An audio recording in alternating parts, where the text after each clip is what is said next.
Assalamualaikum. Waalaikumsalam warahmatullahi wabarakatuh. Kayaknya cincinnya baru saja. Alhamdulillah, kan mau lebaran ntar lagi.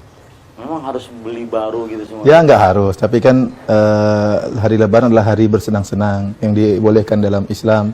Lebaran Idul Fitri maupun Idul Adha. Oleh karenanya Nabi SAW memberikan kelapangan bagi kaum muslimin. Kita tahu dibolehkan pada hari lebaran untuk bermain duf atau rebana yang tidak dilakukan selain di hari-hari kegembiraan seperti ini. Oleh karenanya boleh saja masyarakat misalnya bergembira dengan membelikan baju baru buat anak-anak. Ya. Lalu Ustaz, biasa kalau mau lebaran ini banyak istilah-istilah yang dipakai oleh kaum muslim. Seperti selamat Idul Fitri, minal aidin wal faizin. Ya itu sih boleh-boleh saja sih. Itu kan kita tatkala hari lebaran kembali asalnya ini adalah perkara adat istiadat. Ya, asalnya kita tahniah, memberi ucapan selamat. Adapun bagaimana cara mengucapkan selamat kembali kepada adat masing-masing. Memang kita tahu bahwasanya para salaf dahulu mereka tatkala hari lebaran mereka mengatakan taqabbalallahu minna wa minkum. Dan itu adalah nikmat tahniah. Artinya apa? Artinya semoga Allah menerima amalan kami dan amalan ibadah antum selama bulan Ramadan. Semoga diterima oleh Allah Subhanahu wa taala. Lantas mereka berpelukan misalnya menunjukkan kebahagiaan. Ini tahniah atau kata selamat yang indah ya. Akan tapi tidak harus demikian ya, tidak harus demikian ya. Intinya kita mengucapkan selamat seperti selamat Idul Fitri atau doa-doa yang lain seperti di Arab Saudi sering tersebar kulla amin wa antum bi khair yang artinya semoga engkau dalam kebaikan sepanjang tahun. Ini ada doa atau misalnya minal aidin wal faizin ya. Artinya apa? Minal aidin itu engkau termasuk orang-orang yang berhari raya, al aidin orang-orang berhari raya, al faizin semoga orang-orang yang menang dengan setelah melaksanakan puasa di bulan Ramadan mendapatkan pahala dari Allah Subhanahu wa taala. Doa kita berdoa semoga engkau sama dengan taqabbalallahu minna wa minkum minal faizin sebenarnya. Intinya boleh, Ustaz. Ya, intinya boleh saja bukan bidah ya. Oh, enggak, ini kembali ke masalah adat. Ini bukan suatu ritual khusus, tapi kembali kepada tahniah itu masalah adat istiadat, bebas selama tidak bertentangan dengan syariat. Maka kita boleh mengucapkan selamat hari raya Idul Fitri. Ini kan tidak ada di zaman Nabi, selamat hari raya Idul Fitri. Bukan berarti lafal ini bid'ah, karena ini kembali adat istiadat, boleh dengan kata-kata yang lain. Ya, dengan kata-kata intinya mengucapkan selamat, apalagi dalam ucapan selamat tersebut mengandung doa, maka itu yang diharapkan. Lalu ketika Idul Fitri itu sering ada kata halal bihalal, Ustaz. Halal bihalal. Secara kita tahu Ustaz, secara bahasa Arab entah itu apa artinya halal bihalal. Halal dengan halal. Seakan-akan halal dibayar dengan halal. Maksudnya apa? Kita pun tidak tahu. Tapi kalau kita kembali kepada tradisi masyarakat, yang dimaksud dengan halal bihalal yaitu masyarakat berkumpul setelah Idul Fitri atau hari keberapa mereka berkumpul saling bertemu di antara mereka.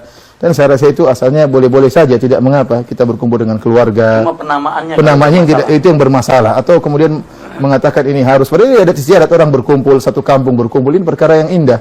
Tatkala Idul Fitri mereka berkumpul ya. Kita pun demikian di Jamiah Islamiyah kan. Kita ada acara makan bareng tatkala Idul Fitri. Ya itu namanya halal bihalal, cuma itulah halal bihalal, cuma dalam versi kita tidak dinamakan dengan halal bihalal, tapi hari-hari ukhuwah, persaudaraan. Maka kita kumpul seluruh tulab jamiah, kita ingat ada makan siang, makan kambing disediakan oleh universitas waktu itu. Jadi sebenarnya boleh-boleh saja selama dihindarkan perkara-perkara yang haram seperti ikhtilat, kemudian mungkin jabat tangan laki-laki dan wanita. Ikhtilat itu apa? Percampuran laki-laki dan wanita. Sama sekali nggak boleh.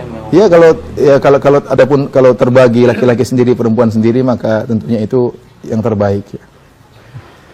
Kalau pas Lebaran pasti banyak mohon maaf lahir batin. Mohon maaf lahir dan batin. Maksudnya lahirnya salah, batinnya salah, terus dia minta maaf atau bagaimana? Saya nggak paham maksudnya apa itu Ustaz. Mohon maaf lahir dan batin ya. Ya mungkin dia mempunyai banyak kesalahan gitu. Yang saya tanyakan itu gini Ustaz, apakah memang kalau seandainya Idul Fitri atau Idul Adha itu harus mohon maaf? Oh enggak, ya. Kalau bahkan apalagi ditambahi lahir batin bahkan tadi. Meyakini seperti ini adalah kekeliruan ya. Kita namanya orang minta maaf itu ya kalau dia bersalah maka dia minta maaf. Kalau seorang tidak bersalah tidak perlu minta maaf. Apalagi terkadang kita baru ketemu orang tersebut mohon maaf lahir dan batin, belum pernah ketemu sudah minta maaf. Ya, minta maaf kan kita merendahkan diri. Kita minta mohon agar dia. Ini masuk ke ranah mengada-ngada berarti. Iya, kita minta sesuatu yang seharusnya seorang tidak minta kalau tidak perlu. Tatkala kita minta apa sementara kita tidak punya salah, maka tidak benar. Oleh karenanya orang yang kalau punya salah segera dia minta maaf, jangan tunggu Lebaran dulu. Jangan keburu meninggal sebelum Lebaran dia tidak sempat minta maaf. Kapan dia bersalah maka dia segera minta maaf ya. Yang ada hadis riwayat Bukhari itu, man kanat li akhi indahu madlamatun. Ya, iya, orang punya dosa segera faliyatahallalhul yaum qabla ayyakuna la dinar wala dirham. Hendaknya segera dia minta dihalalkan sebelum datang hari kiamat yang tidak bermanfaat dinar dan dirham, yaitu. Ya, makanya kebiasaan masyarakat yang kemudian minta maaf ditunda sampai hari lebaran ini keliru, kecuali kalau memang pas kebetulan ketemu hari tersebut, sebelumnya tidak pernah ketemu. Ya, kemudian mungkin ada salah yang dahulu, kemudian memanfaatkan momen hari lebaran sebagai minta maaf, nggak jadi masalah. Tapi adapun menunda gara-gara nunggu lebaran, maka ini kekeliruan. Satu lagi Ustaz, kebiasaan kalau di beberapa keluarga muslim itu habis sholat Id mereka kumpul, bapak, ibu, kemudian datang anak pertama, sungkem.